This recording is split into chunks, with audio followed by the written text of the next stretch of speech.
오늘도 우리 주님의 이름으로 오신 여러분들을 환영하고 또한 비대면으로 참여하는 하늘샘 교회 근속들에게 동일한 하나님의 은혜가 함께하기를 축원드립니다.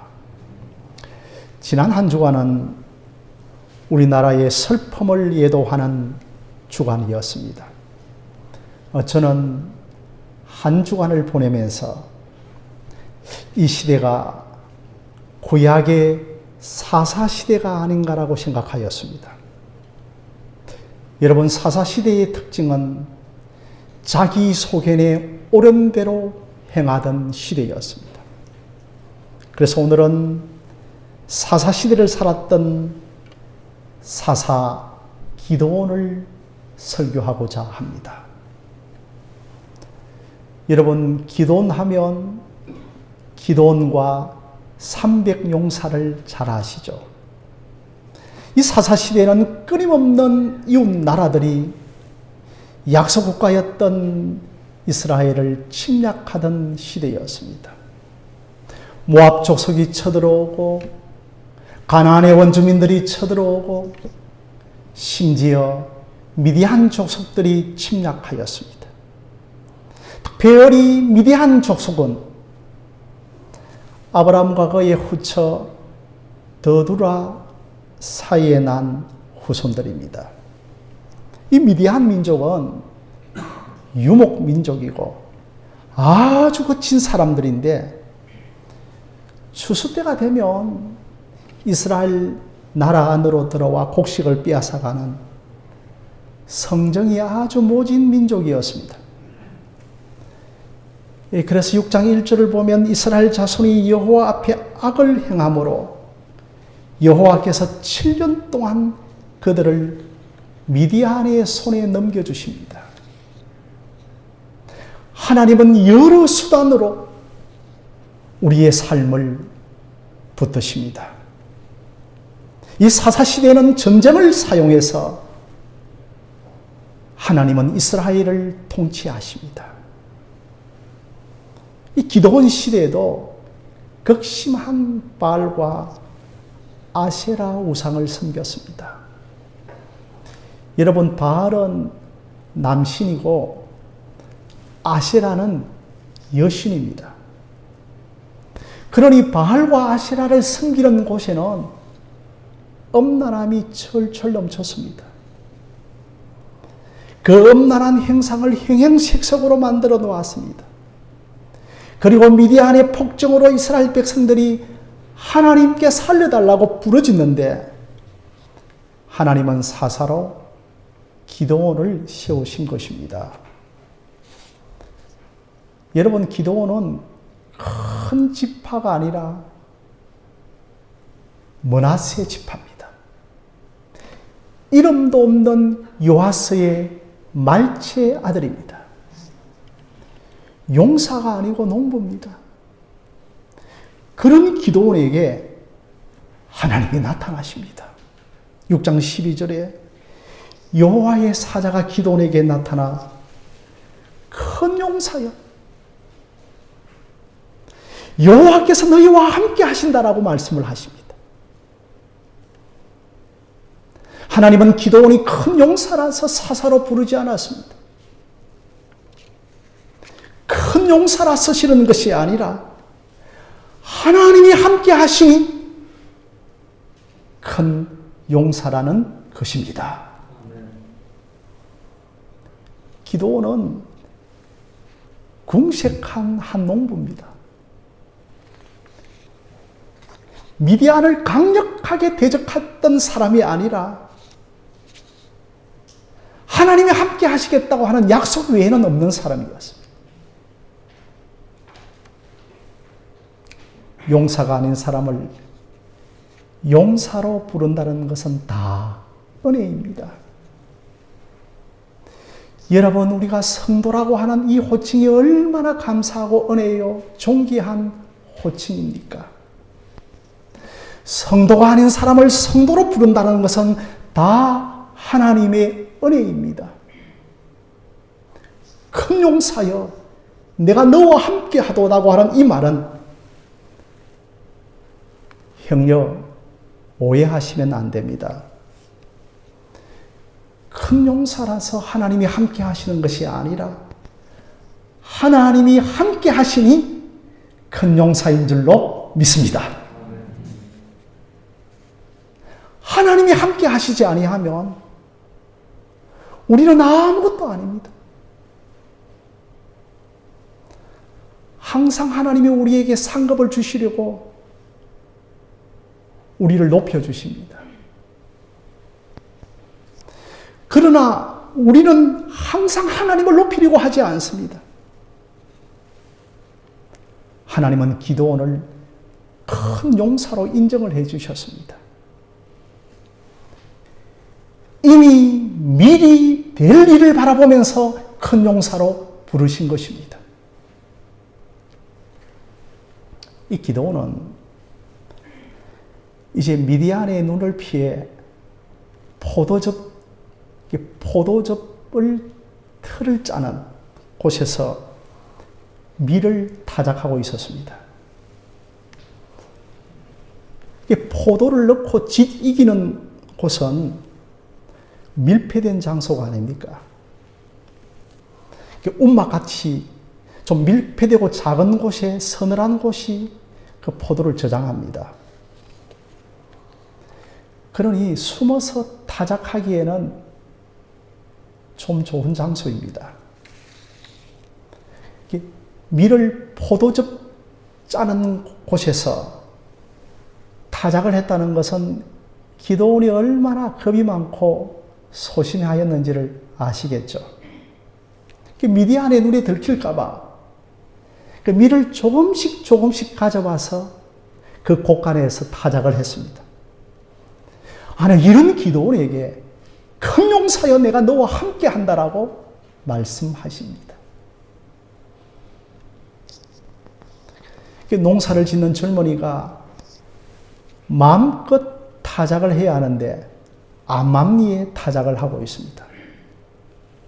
이러한 기드온에게 큰 용사여 내가 너와 함께 한다고 이마누엘의 하나님이 부르십니다.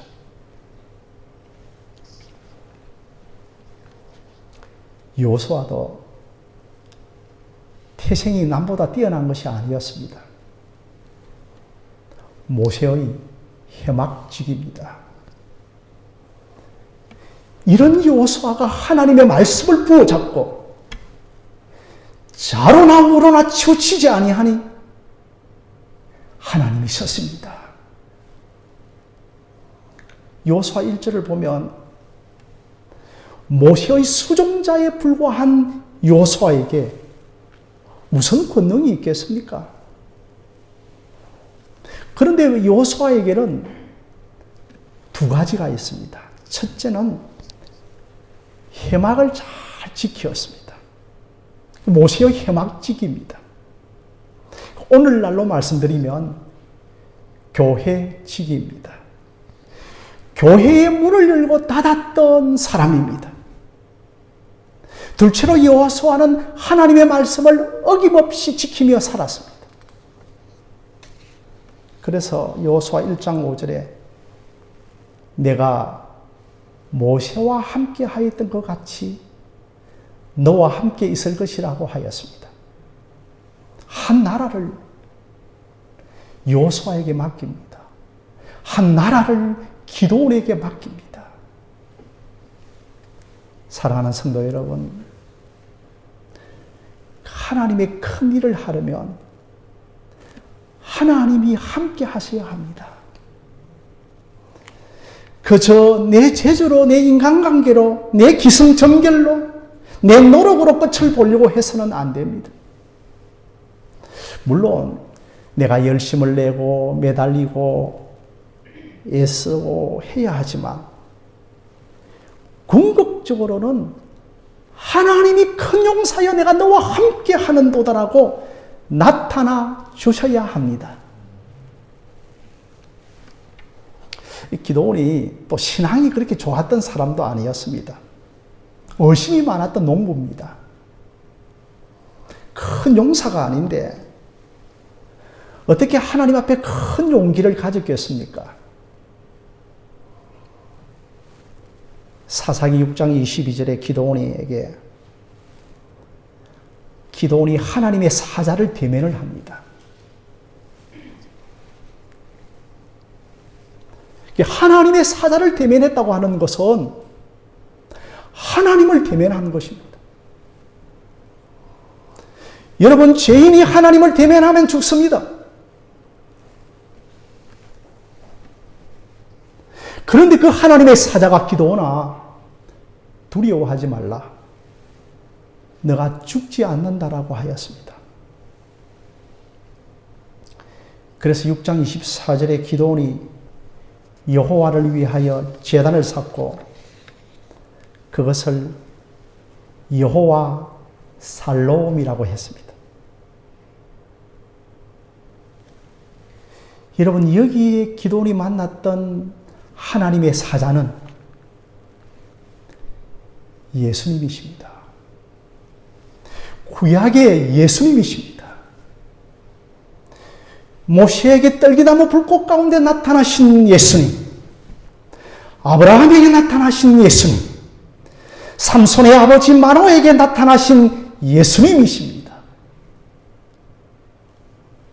하나님은 언제나 예수님으로 오십니다. 예수님이 몸을 입고 성육신 하신 것입니다. 그분이 육체로 사람으로 오신 것입니다. 그래서 기드온이 예수님에게 제물을 드리고 제물의 불을 다 사르고 여호와 살롬, 하나님은 평강입니다라고 찬양합니다.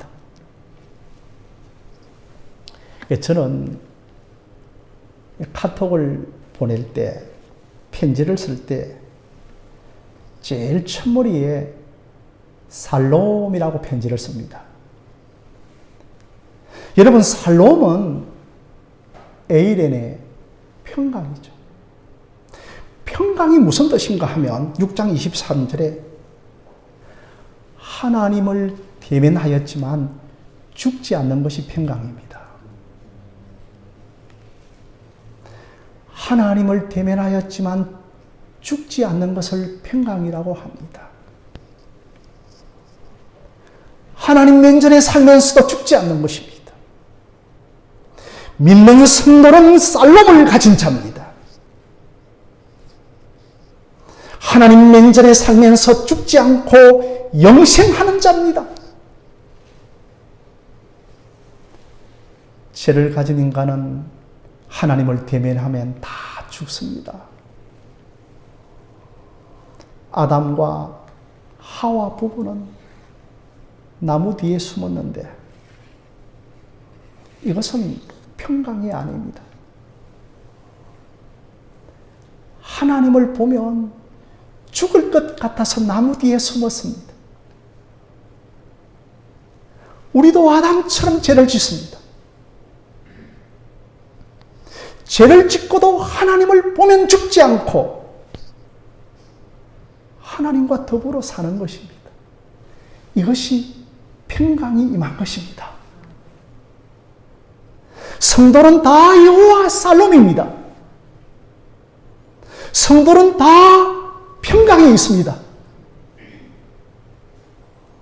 아들이신 예수 그리스도가 우리의 죄를 다 가져갔기에 평강이 있습니다. 아들 예수 그리스도의 이름으로 기도하면 우리의 죄가 사함을 받습니다. 우리는 이 사사기 6장과 똑같은 장면을 창세기에서 만납니다. 어디인가요? 창세기 어디입니까? 야복 강가에서 천사와 씨름을 하던 야곱입니다. 그 천사를 사람이라고 했고 여호와의 사자라 했고 하나님이라고 부릅니다. 그때 야곱이 무엇이라고 했습니까? 내가 하나님의 얼굴을 보았으나 죽지 않았다라고 하였습니다. 오늘 이 말씀과 똑같습니다. 야곱이 그때 무엇이라고 부릅니까? 버니엘이라고 합니다. 파니엘, 하나님의 얼굴입니다. 야곱이 바단 아람에서 20년을 살고 야복강을 건너서 내려올 때 앞에는 형 에서가 죽이려고 기세등등하게 서 있고 뒤에는 외삼촌 라반이 죽이려고 쫓아왔습니다. 그때 하나님이 야곱에게 구원을 해주시는데 달리 권능을 주시는 것이 아니라 하나님의 얼굴로 대면해 주십니다. 야곱은 하나님의 얼굴을 마주보면서 내가 죽지 않았다라고 하였습니다. 지금 똑같은 말씀입니다. 기도원이 용기를 갖게 되어진 것도 하나님의 얼굴을 보았기 때문입니다. 하나님이 나와 함께 하신다는 것을 확신하였기 때문입니다. 예수 그리스도가 나를 도와주신다는 것을 믿었기 때문입니다. 모세가 애굽 왕궁의 모든 부하보다도 이스라엘 백성들과 함께 능욕받는 것을 즐거워한다고 했습니다. 이것은 모세가 여호와의 얼굴 예수 그리스도를 보았기 때문입니다. 사랑하는 성도 여러분, 여호와의 살롬은 우리가 착한 일을 할 때만 있는 것은 아닙니다. 우리가 잘못을 하고 허물이 있더라도 하나님은 우리를 결코 떠나지 아니하십니다. 이사야가 하나님을 만나고 화로다 내가 망하게 되었도다 하나님이여 나를 떠나소서라고 하였습니다. 그러나 여러분, 우리는 죄를 내어놓고 회개하면 됩니다. 죄를 숨기는 것이 담대한 것이 아니라 죄를 내어놓는 것이 담대한 것입니다. 그러면 여호와의 살롬이 충만하게 임할 것입니다. 저는 어린 시절에 시골에 자랐기 때문에 겨울만 되면 새벽부터 일어나서 썰매를 들고 앞 시냇가에서 열심히 썰매를 탔습니다. 그런데 시냇가에 물에 빠져서 발이 얼마나 시린가요? 발을 이제 불에 말리고 다 말라진 상태에서 양말을 신으면 얼마나 따뜻한지 모릅니다. 죄도 마찬가지입니다. 죄를 지었다가 회개하면 우리의 마음이 얼마나 따뜻한지 모릅니다. 죄를 회개하면 여호와의 살롬이 임합니다. 기도원이 큰일을 행하기 전에 하나님께서 기도원아 나는 평강의 하나님이다. 나는 저주의 하나님이 아니다. 네가 연약하고 부족해도 나를 붙들어라. 내가 너를 돌봐주리라. 내가 너와 함께 하리라. 나를 의지하라. 나를 붙들으라고 하시는 것입니다.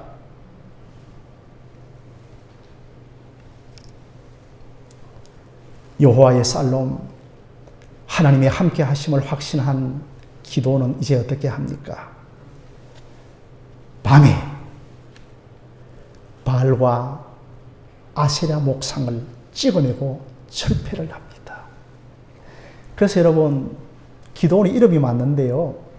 기도원이 여기에서 이제 그 이름 하나를 얻습니다. 기도원을 뭐라고 부르는가요?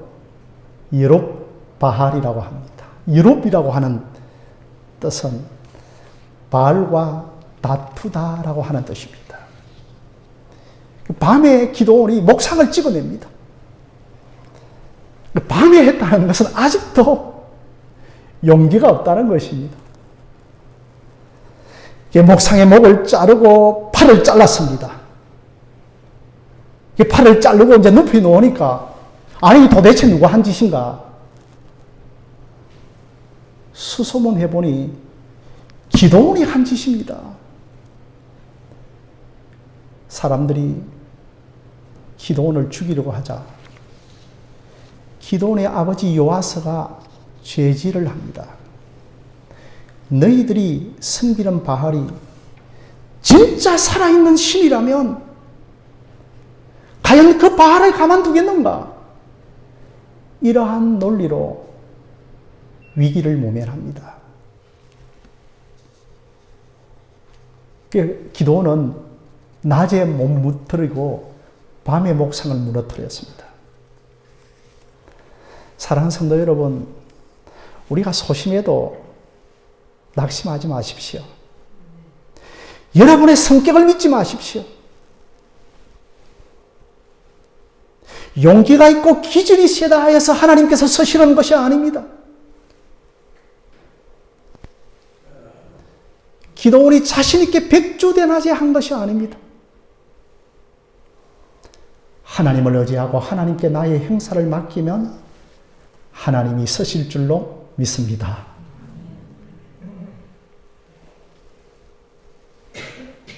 주기철 목사님이 용기가 있어서 순교한 것 아닙니다. 그분도 감옥 가는 것을 매우 두려워했습니다. 눈물을 흘릴 정도였습니다. 손양한 목사님이 용기가 있어서 아들을 죽인 사람을 용서해 준 것 아닙니다.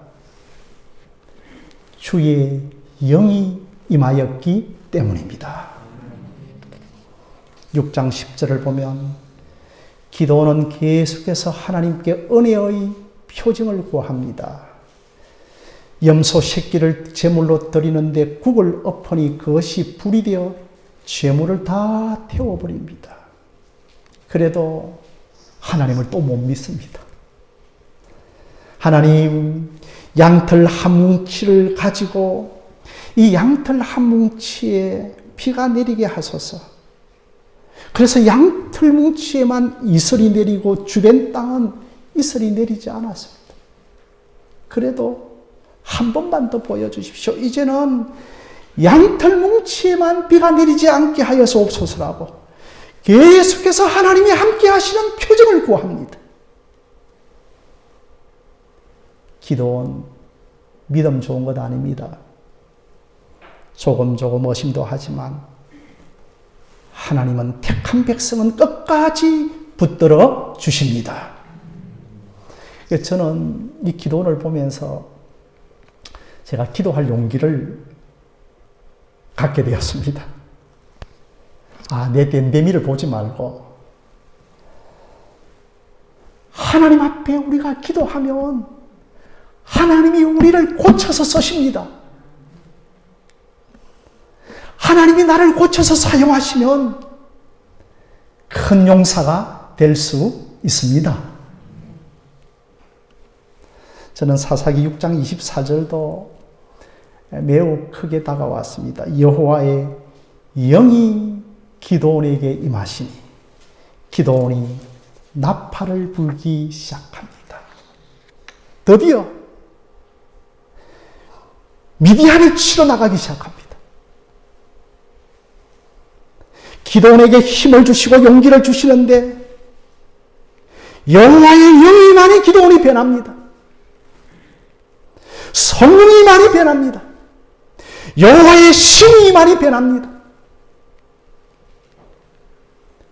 기도원에게 성령이 임하니 담대함을 가지고 이스라엘 백성들을 불러 모읍니다. 우리가 한 번 성령 받았다 해서 날마다 성령 충만하고 담대한 것이 아닙니다. 그러나 한 번 성령이 임하면 우리를 다시 붙들어 주십니다. 포도즙 틀에 숨어서 눈치나 보던 농부가 나를 따르라고 방파레를 부릅니다. 기드온이 이스라엘 백성들을 불러 모았는데 첫째로 3만 2천 명이 모입니다. 그런데 하나님은 아니다. 두려워하는 자 다 돌려보내고 하니까 2만 2천 명을 돌려보내고 10,000명이 남죠. 그 중에 300명만 추려서 전쟁을 합니다. 여러분, 우리가 보통 삼국지를 보면 10만 대군, 100만 대군을 군사로 모집하는데 도대체 이런 전쟁이 있을 수가 있겠습니까? 전쟁 무기가 뭡니까? 빈 항아리, 나팔, 횃불입니다. 여러분, 나팔은 양을 볼 때 사용합니다. 빈 항아리는 곡식을 넣을 때 사용하는 도구, 횃불은 양을 찾을 때 전부가 농기구, 농업용 도구입니다. 오병 이후의 기적과 같습니다. 예수님께서 너가 가진 것이 무엇인가? 내게 있는 것은 보리떡 5개와 물고기 2마리밖에 없습니다. 이와 똑같습니다. 이것이 하나님의 전쟁 방식입니다. 너가 가진 것이 무엇인가? 횃불과 빈 항아리와 나팔이 있습니다. 오늘 우리에게 너가 가진 것이 무엇인가? 하나님 교회 가진 것이 무엇인가? 저는 하나님께 쓸모없는 것밖에 없습니다. 아니다, 아니다. 너가 가진 것이 쓸모없는 것이라 보여도 그 막대기를 모세의 지팡이 같을지라도 던져보라. 기적을 일으키신다고 하십니다. 전쟁 같지 않은 전쟁입니다. 그런데 이스라엘이 전쟁에서 이깁니다.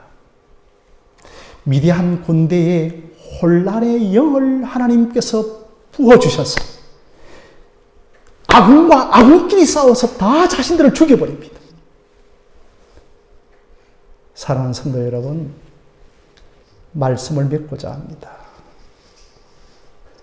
성도의 모든 전쟁은 하나님이 함께해 주셔야 합니다. 내가 주의 일을 하면서 하나님, 나에게는 이것도 없고 또 우리 교회는 이것도 없고 또 내 모습은 이것밖에 안 되고 내 역량은 이것밖에 안 되고, 그것은 여러분 2차적인 것이라고 합니다. 하나님이 함께 하셔야 합니다. 하나님이 함께 하시면 모든 것을 가진 자들입니다. 7장 9절에 기도오나 내려가라, 내려가라, 세상으로 가라. 내가 그들을 너의 손에 넘겨주었노라고. 옛날 성경에서는 붙여주었노라고 합니다. 여러분, 이것이 오늘 설교의 제목입니다. 내려가 취하여 얻는 믿음입니다. 이스라엘은 모두 산에서 치르는 게릴라 전쟁입니다.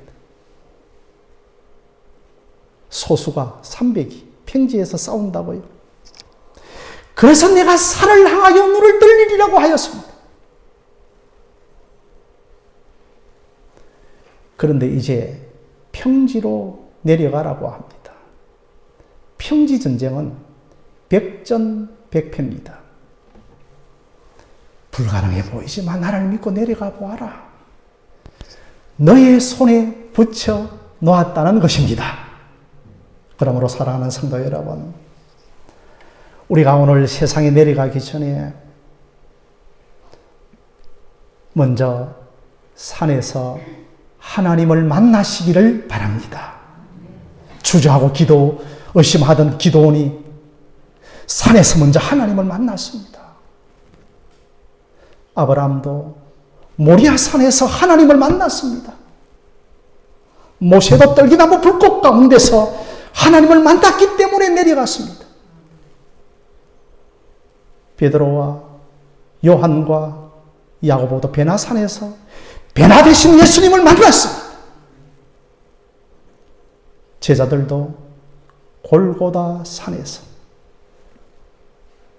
부자의 아리마대 요셉의 묘실에서 부활하신 예수님을 만났습니다.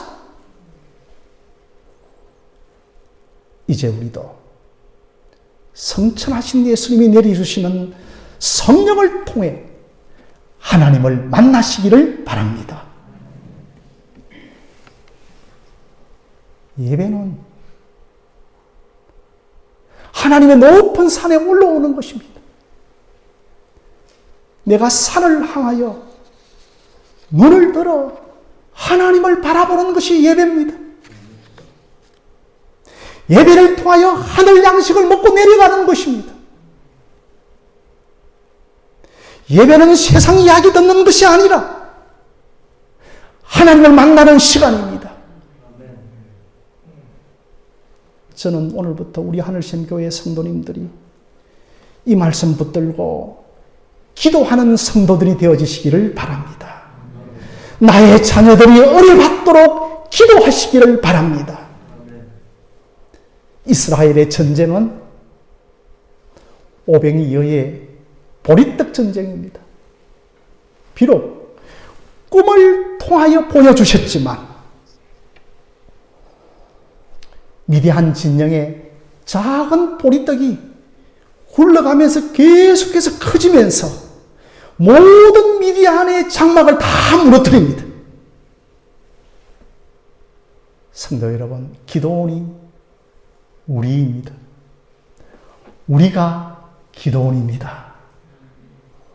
기도원이 특별한 사람이 아닙니다. 므낫세 집바의 말째 아들 농부입니다. 그러나 큰 용사여, 내가 너와 함께 한다라고 하였습니다. 여호와의 성령이 임하니 여호와 살롬 큰 힘을 얻습니다. 사랑하는 성도 여러분, 겸손하십시오. 우리의 약함이 강함이 됩니다. 바울은 내가 부득불 자랑하는데 나의 약함을 자랑하였습니다. 그때만 하나님이 일하십니다. 오늘도 이 은혜를 붙들고 내려가서 취하여 얻는 믿음으로 살아내는 저와 여러분들이 되어지시기를 주님의 이름으로 간절히 축원드립니다.